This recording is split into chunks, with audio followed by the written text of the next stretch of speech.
Avui ens desplacem a Barcelona per trobar-nos amb en Jaume Cela.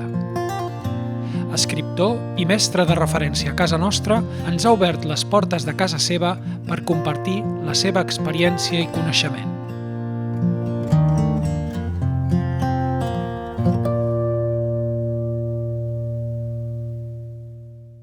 Llegint, reflexionant sobre el que has llegit i sobretot trobant un cercle de persones en qui puguis parlar del que has llegit. Jo trobo que aquestes tres coses són importants.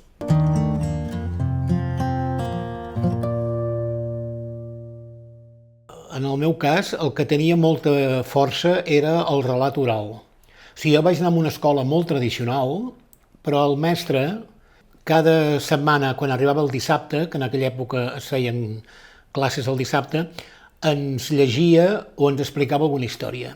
I per mi era el moment més important de la setmana. En el moment en què el mestre ens feia algun relat, sobretot lligats a temes religiosos. O sigui, la literatura, quan es parla de literatura, sempre poso l'accent en que primer la literatura va ser oral.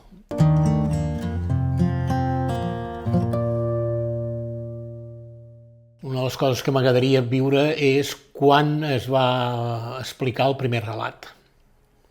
Quan?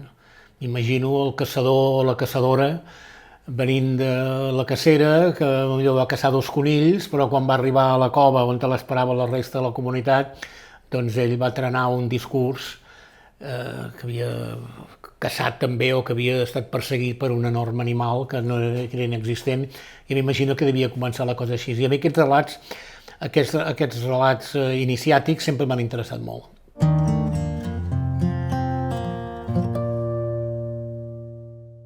A mi de petit, a casa meva, tot i que no eren lectors, allò típic vinc d'una família lectora, no vinc d'una família lectora, però a casa meva sí que donaven importància a que tinguéssim llibres.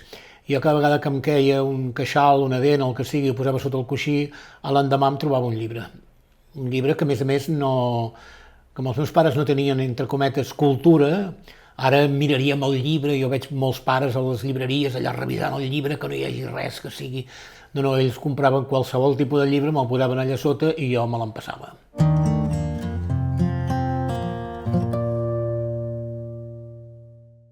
Bueno, la ficció compleix molts objectius, molts. Et dona coneixements del món, etc. La realitat sovint és molt sòrdida i la literatura te la presenta d'una manera que tu la pots digerir. Hi ha una pel·lícula molt interessant sobre això que es diu L'ombra de l'actor, que és la història d'un actor de teatre que té el seu ajudant de càmera, que és el que li va fent sempre la feina, i passa a la Segona Guerra Mundial, hi ha un Londres devastat per les bombes i hi ha un vell que està assegut davant de les runes del que devia ser casa seva. Llavors es passa l'actor i li regala 2 entrades pel teatre i li diu per si li serveix de consol. Doncs una de les funcions que té la literatura, o les arts, les belles arts, és fer-nos suportable la sordidesa del present, de la realitat. La realitat i la ficció sempre van lligades, sempre van molt unides, en els casos dels nens íntimament unides, nosaltres ho diferenciem més, però una de les funcions és aquesta, és fer-nos suportable, el relat ens fa suportable la realitat.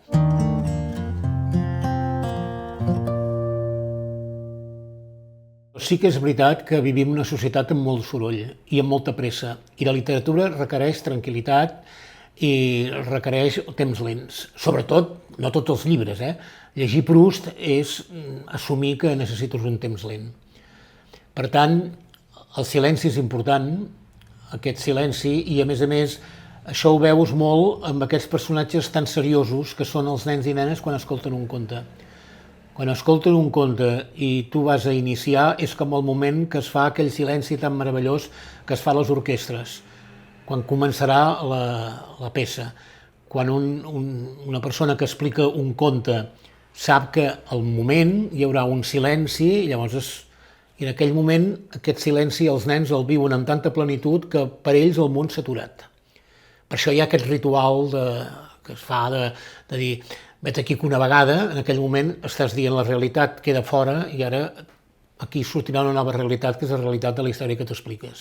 I quan acabes, tanques dient vet aquí un gos, és igual, la fórmula que vulguis, i en aquell moment hi ha uns moments que els nens, les nenes i tu respires i dius ja tornem a la realitat.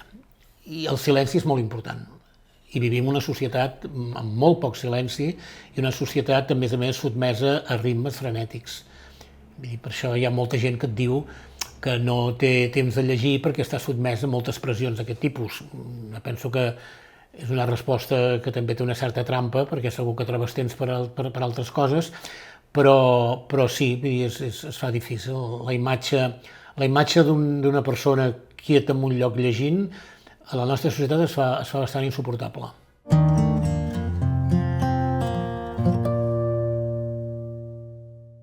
No, si tu estàs en contacte amb alguna cosa, és més fàcil que aquesta cosa t'apassioni i t'interessi. Però hi ha molta gent que està en contacte amb molts llibres i no tenen interès per la lectura. O sigui, no és una cosa automàtica. Un nen que està rodejat de llibres a casa seva no està predestinat a la lectura. Ho té més fàcil. Ho té molt fàcil que un altre que no ho està. Jo recordo quan treballava a la mina i hi havia nanos o nenes que es posaven malalts, els anàvem a veure a casa. I tota la vida me'n recordé d'una frase d'una mare que li vaig dir en castellà, tu hija está leyendo con muchas ganas. Y ella em va contestar, diu, sí, lo he notado. Diu, a veces le coge la tontera y se pone a leer un libro. I jo vaig pensar, és meravellós. Aquesta frase és meravellosa. Le coge la tontera y se pone a leer un libro. Doncs sí, hi ha gent que no saps per què, le coge la tontera y se pone a leer un libro. I d'altres que no se ponen a leer un libro. I això per què és? No ho sé. Ara, si tu tens llibres, si tu a casa teva tens una biblioteca, la teva família llegeix, és més fàcil que t'enganxis a la lectura. Sobretot si els nens i les nenes, els nens, veuen els seus adults llegir i són capaços de crear conversa sobre allò que estan llegint.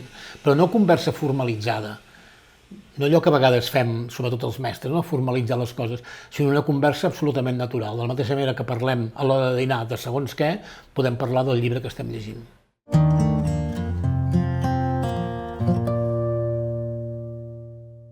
Hi ha aquestes accions meravelloses que són els clubs de lectura, on hi va gent, a vegades gran, que per la raó que sigui no han sigut lectors, però de sobte han trobat aquest club de lectura, han trobat un espai per trobar-se amb altra gent i el motiu de trobar-se és comentar un llibre sense cap formalitat. Allà ningú, no has de passar cap examen, no has d'omplir cap fitxa, aquests instruments horribles que fem servir els mestres d'omplir les fitxes, sinó simplement t'asseus i de la mateixa manera que es parla del partit de futbol del diumenge, tu fixa't que no hi ha preguntes sobre com els nens es fan aficionats al futbol, viuen un clima on hi ha afició al futbol, doncs si tu tens un clima en el que el llibre, la lectura representa alguna cosa, és més fàcil que t'hi enganxis. I això pot passar-te quan ets petit, a l'adolescència normalment hi ha una baixada, perquè hi ha molts interessos pel mig, i després pot reiniciar-se o pot començar a etapes grans. Jo conec gent gran que s'ha iniciat en la lectura de grans. I sobretot, repeteixo, aquests espais gairebé sagrats que són les llibreries que destinen part del seu temps a crear grups de lectura. Són molt importants. Jo hi he après molt amb els grups de lectura que he estat. Tant si els he coordinat jo, per nanos, com si he anat com a lector. És a dir, les llibreries del barri fan clubs de lectura. I les biblioteques també.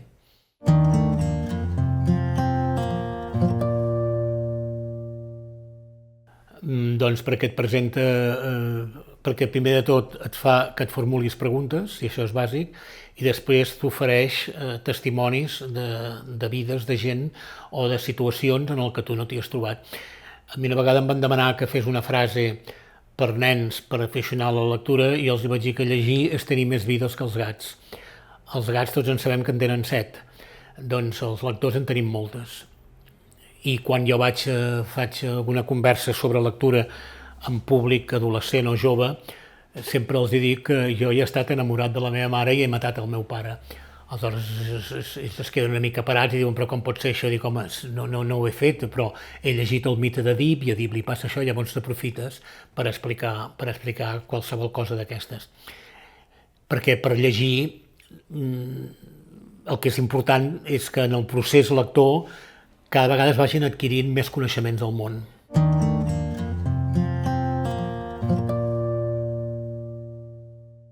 I jo et diria, et dic, que per mi crisi de lectura no n'hi ha. No hi ha crisi de lectura.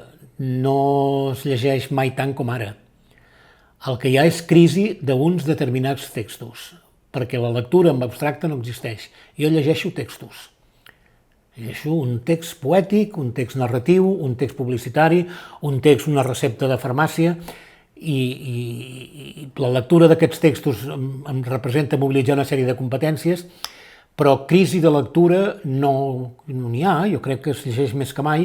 El que hi ha és crisi en uns determinats textos que són els textos que convindríem a dir que acabarien sent canònics. Hi ha una crisi de l'activitat narradora de la gent, de les generacions, entre les generacions. Però crisi de l'acte de la lectura en si, com jo penso que no existeix, la lectura en abstracte no existeix, existeix la lectura de textos, doncs hi ha textos que tenen molt poca... Però això ha passat sempre. Jo des de fa molts anys que sento i que sé que la narració té molta més presència, per exemple, que la poesia. Ja no parlem del teatre, ja no parlem de l'assaig.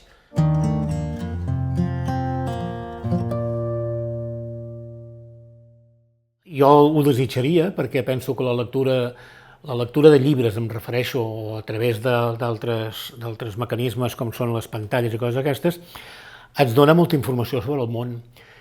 I un lector és aquella persona que davant d'un fet del món pren una posició, es posiciona. I la lectura t'ajuda a plantejar-te preguntes i a buscar més respostes. O sigui, les belles arts i la literatura en concret el que ens ajuda molt és a poder donar respostes a les qüestions del món, a totes, des de les més elementals i quotidianes fins a les més elaborades o les més difícils de respondre, o aquelles que no pots demostrar de cap manera. I això jo crec que és important, crec que és una de les funcions que tenen la literatura i que tenen les belles arts.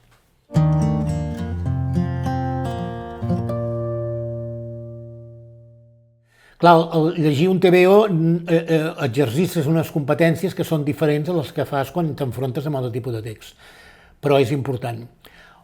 I no és veritat que on hi hagi un còmic hi ha un llibre. Sí, hi ha un llibre. El còmic té un llenguatge, hi ha gent que aquest llenguatge li interessa i el coneix i el domina i no necessàriament farà el salt a un altre tipus de llenguatge com és el narratiu o com és el cinematogràfic, com és el que sigui. Però el que és important és que tu tinguis molts tipus d'experiències diferents per poder anar situant-te davant del món, que és el que pretenem.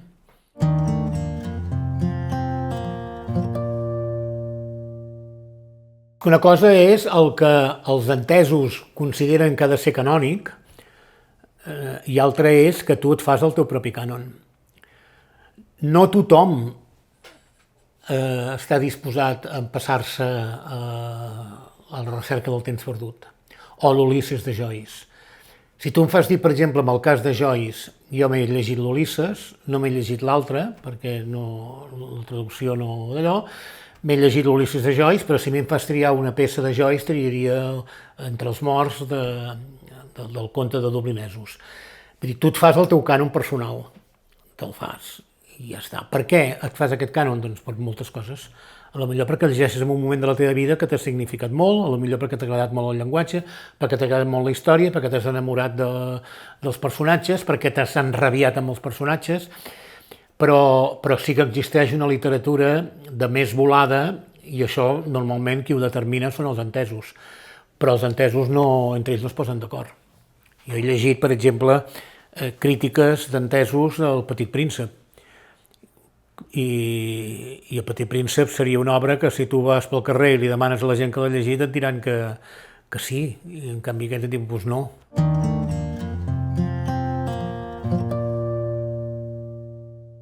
Si em diguessis un autor, Jaume, que vas a la llibreria i no cal ni que el fullegis, ja el compres a la lliga, doncs que Llifatides.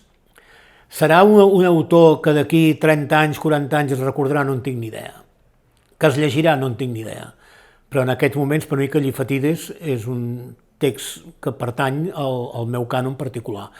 I quan hagi el gran antòleg, que és el pas del temps, ho faci, doncs ja... Però ningú et discutirà que el Quixot o que les obres de Shakespeare són obres importantíssimes a la història de la nostra cultura. Ara, pot ser que no t'agradin, Pot ser que no t'agradin, pot ser que no... Que diguis, a mi aquest autor... Mira, a mi Faulkner em costa molt. És curiós, I mira que ho intento, I em costa. I en canvi és un autor que ningú et discutirà la importància que té en la novel·lística i en el tema dels assaigs que ha fet ell.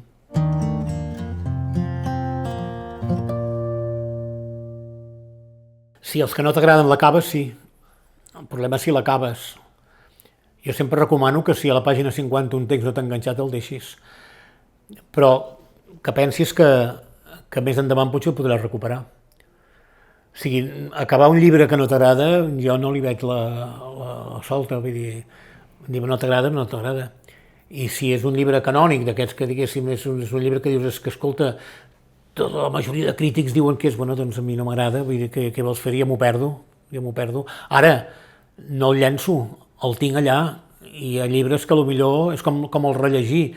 Hi ha llibres que potser ara no els aguantes i d'aquí un temps el tornes a començar i dius, hòstima, com pot ser que això no m'agradés? O al revés, ara que tens edat ja de rellegir, penses, ostres, aquell llibre que em va impressionar tant, que diu unes coses que vull dir que no valen res o que no tens cap sentit per tu i en canvi et van entusiasmar en l'altre moment de la vida.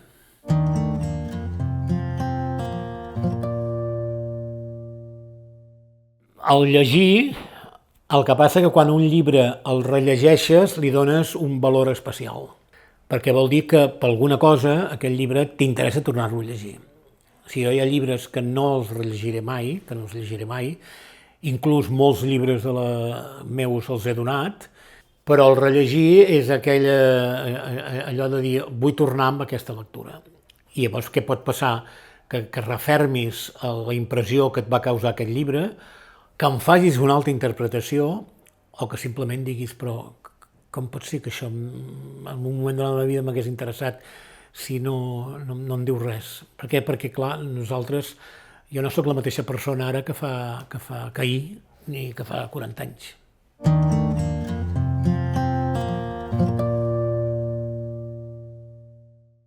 El que la institució escolar s'ha de plantejar és dir, amb la lectura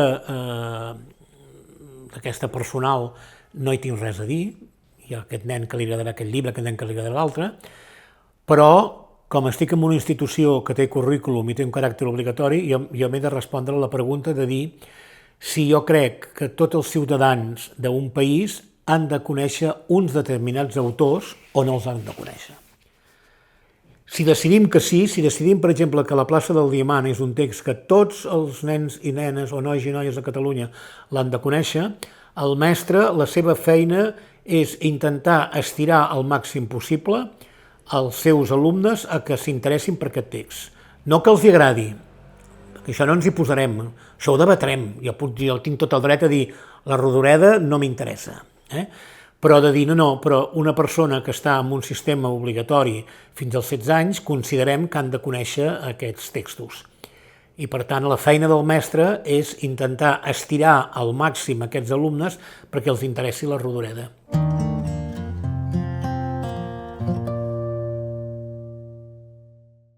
Si el mestre coneix el llibre, coneix la literatura i és una persona apassionada per això, pot fer molt interessant llibres que en principi els nanos no s'hi enganxarien. El que passa és que quan un llibre funciona ja diem ja està, i aquest llibre es pot repetir, és ja saps l'anècdota del Pedrolo. Pedrolo deia que el mecanoscrit era un llibre que no tenia gaire suc, és un llibre que, esclar, que a l'edat que es fa llegir doncs interessa molt. Ara, si no tenen un mestre apassionat, és molt difícil. Un mestre apassionat pot fer interessant Proust. Segons quins segments de Proust. El pot fer interessant. Ara l'ha de conèixer.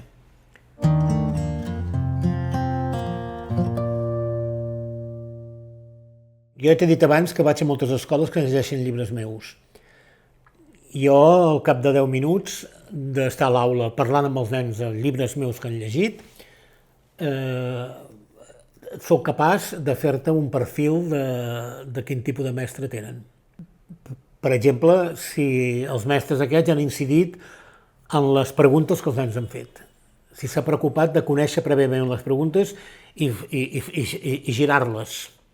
I a vegades em trobo que els nens em fan unes preguntes que tenen molt poc sentit, però com jo sóc de l'ofici els dic, ostres, aquesta pregunta és molt interessant, perquè jo no dic mai, nen, escolta, aquesta pregunta no val res. Dic, ostres, aquesta pregunta és interessantíssima, perquè tu al fons el que vols és interessar-te per això. I sense fer desmereixer el nen els he girat la pregunta. Però esclar, si el mestre no té l'interès ni per l'obra que presenta, i t'hi trobes a vegades, o per les preguntes que els nens els han interessat, i l'únic que se n'ha preocupat és que cadascú pugui fer una pregunta, doncs el valor d'aquella activitat perd.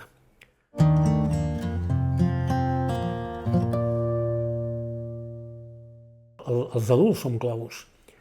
És allò que abans et deia, una família que dina junta i que s'interessen pel partit de futbol que han fet, i s'interessa el pare, li diu, escolta, què estàs llegint? Ostres, aquest llibre, passa'me'l quan el tinguis, que me'l llegiré. I la mare diu, jo me'l vaig llegir i no em va agradar gaire. A tu t'agrada i per què t'agrada? I llavors crear moments on es parli de literatura i de cultura que no estiguin mediatitzats per cap formalitat, i l'escola formalitza molt aquestes coses, jo crec que és el més important.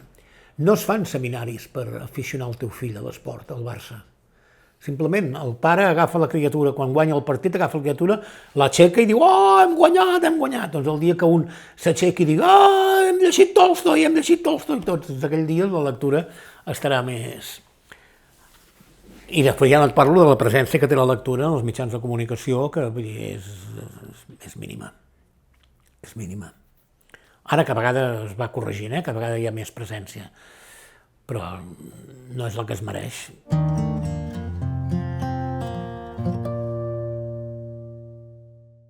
La lectura molt sovint s'ha convertit en una experiència per resoldre conflictes que són existents. El tema del bullying o el tema del que sigui.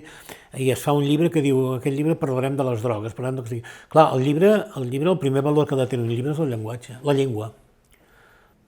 O sigui, quan jo els pregunto als nens què és allò que un escriptor, que algú que es vulgui dedicar a escriure, i tots escrivim, hem de conèixer molt, o hem de tenir molt, molts nens et diuen la imaginació.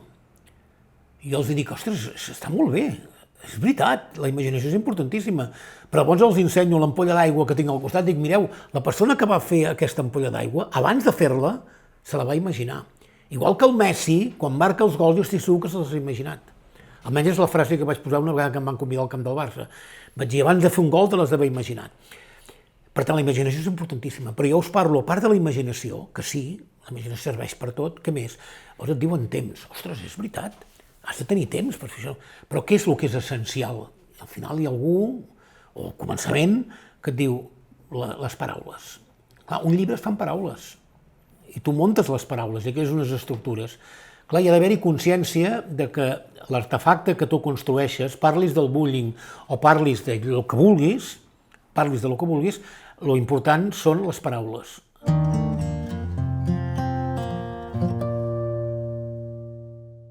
Jo recordo la meva experiència com a lector de Moby Dick. La recordo molt. Vaig llegir-lo quan era petit. Devia tenir 12 anys. Jo en aquella època era dels que pensava que s'havia de començar per la primera pàgina i acabar pel final. Perquè el Moby Dick hi ha moments que és una veritable martiri llegir moltes de les pàgines de Moby Dick. Però per mi, llegir un llibre volia dir llegir el llibre i acabar-lo. Ara no, ara em puc permetre el luxe de dir aquesta part descriptiva del barco me'l salto, aquesta part no m'interessa. Clar, jo la interpretació que vaig fer del Moby Dick, a més ajudada per la visió de la pel·lícula del Gregory Peck, que era un dels homes mites de casa meva, el Gregory Peck, doncs és una novel·la d'aventures. Però després el vaig llegir quan feia l'Emili. I quan feia l'Emili, que estava allà a la biblioteca de la caserna, me'l vaig llegir i, ostres, i vaig pensar, no és una novel·la d'aventures, és una novel·la on hi ha un home que intenta enfrontar-se a un element transcendent, a un element que el supera, o sigui Déu, sigui el que sigui. O sigui, la balena pot ser Déu, pot ser... Va haver-hi un alumne de vuitè, quan hi havia vuitè, que va llegir Moby Dick i em vaig interessar molt, perquè ella em va dir, Moby Dick no deixa de ser una història d'un malparit que vol acabar amb una espècie protegida. Clar, jo aquesta lectura, quan tenia la seva edat, o posteriorment, no la vaig fer, perquè en aquell moment l'ecologisme no existia. La literatura ens serveix per això, per veure de quina manera dibuixem, de quina manera podem parlar del món. Per això és tan important la literatura, a part del desxiframent i de la comprensió lectora, els coneixements del món. Jo crec que molts dels textos i en moltes de les experiències que es fan per valorar els índexs de comprensió s'oblida els coneixements del món. Si no tenim coneixements del món, la literatura s'afebleix. La comprensió de la literatura s'afebleix. Com jo no tinc coneixements gaire del món científic, què em passa amb la literatura que parla d'hipòtesis científiques? Que no els entenc. I si, per tant, em fan una prova de comprensió lectora a partir d'aquest text, possiblement jo surti molt per sota de si em portes un text narratiu o un text poètic. Per això et dic que per mi el més important que jo penso de tot el que estic dient és dir, som lectors de textos, som lectors amb context, no som lectors de manera abstracta, som lectors amb context. Jo tinc contextos on puc posicionar-me molt i contextos que no.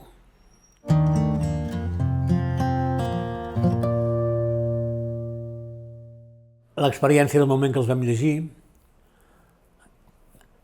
jo, si ara em fessis dir Proust, me'l vaig llegir en 2 estius a Palafrugell, mentre acompanyava els meus fills al parc a la tarda, i mentre ells jugaven, jo llegia Proust i ho recordo perfectament. Recordo perfectament la situació, el Proust l'he oblidat molt. Això va ser una sorpresa que vaig tenir un dia entreçant llibres. Vaig veure que hi havia molts llibres que he llegit que no sabia res. Quan jo tinc una extensa biblioteca, tinc molts llibres que parlen de l'Holocaust, perquè és un tema que sempre m'ha provocat molt, de dir com vam ser capaços. I jo recordo que llegint textos d'aquests m'han vingut moltes referències a coses de la meva vida i d'altres lectures. Per exemple, dir, ostres, moltes de les coses que van passar amb l'experiència dels camps d'extermini, de l'experiència prèvia, els havia anunciat ja Kafka. Kafka ho havia anunciat, però no havíem fet una lectura profètica de Kafka. Per tant, ens va agafar amb calçotets la vinguda del nazisme, però Kafka ja ho havia dibuixat, ja s'havia avançat. Té una lectura profètica, Kafka, com moltes altres coses. Per tant, sempre queda alguna cosa i sempre queda el que dèiem abans, l'enorme possibilitat i plaer de la relectura. Però sí, la memòria humana té un límit, és un magatzem que no el pots anar omplint contínuament i a més jo crec que seria invivible tenir un cervell on conservessis tot el que has llegit. Ara, a vegades penses, hòstia, és que no recordo de res. Fins i tot he estat tentat de comprar-me'l i dir, aquest llibre... Dius, hosti, no, si el tinc a casa, aquest llibre. Bé, doncs, queda això, queda l'experiència del present de la lectura. Quan ets davant d'en Jaume, palpes la seva passió per l'educació i la humilitat per exercir-la. És un mestre vocacional i alhora un gran lector. Nosaltres l'escoltem amb els 5 sentits, agraint, com sempre, que s'hagi explicat com un llibre obert.